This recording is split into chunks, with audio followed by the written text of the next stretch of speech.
আজকে কি বলবো, যখন গ্রামে গ্রামে যাই, ভোট চাইতে যাই, আমাদের ভোটাররা বলে যে ভোটটা আপনারে দিব, কিন্তু ওপেন হওয়া যাবে না।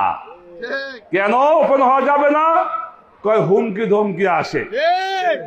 হুমকি ধমকি আসে, বলা হয় রিক্সায় উঠবেন, মামলার ভয় নাই।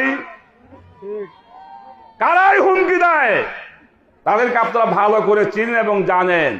এই দল, এই গোষ্ঠী এবং এই চক্র দীর্ঘ 2 বছর পর্যন্ত আমার জাজিরা পালংয়ের নিরীহ লোকদেরকে মামলা দিয়ে হয়রানি করেছে। আজকে জাজিরা পালংয়ের বহু মানুষ দেশ ছেড়ে বিদেশ পালিয়ে গিয়েছে। আমি এক তীব্র নিন্দা জ্ঞাপন করি।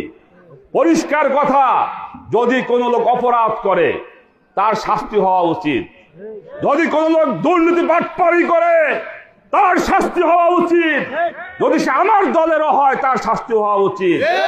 আর যদি কোনো লোক অন্যায় না করে, সে যে দলেই করুক না কেন, কেন তাকে হয়রানি করা হবে, মামলা দেওয়া হবে, এটা আমার জিজ্ঞাসা। আমি প্রশাসনকে বলতে চাই, আজকে জাজিরা পালংয়ে এই হুমকি দেওয়া হয়, রিকশার মঞ্চে উঠলে মামলার হুমকি দেওয়া হয়। আপনারা কোথায় লেভেল প্লেইং ফিল্ড তৈরি করতেছেন? পরিষ্কার কথা বলি, প্রশাসনকে বলি, যদি রিকশার মঞ্চ ওঠার কারণে কোন মানুষকে হুমকি দেওয়া হয়, আর যদি আপনারা বিচার না করেন, ব্যবস্থা গ্রহণ না করেন, জনগণকে নিয়ে আমরা আপনাদেরকে রুখে দাঁড়াবো ইনশাআল্লাহ। জাজিরা পালংয়ের লোক, আমরা জাজিরার লোক কাউকে ভয় করি না।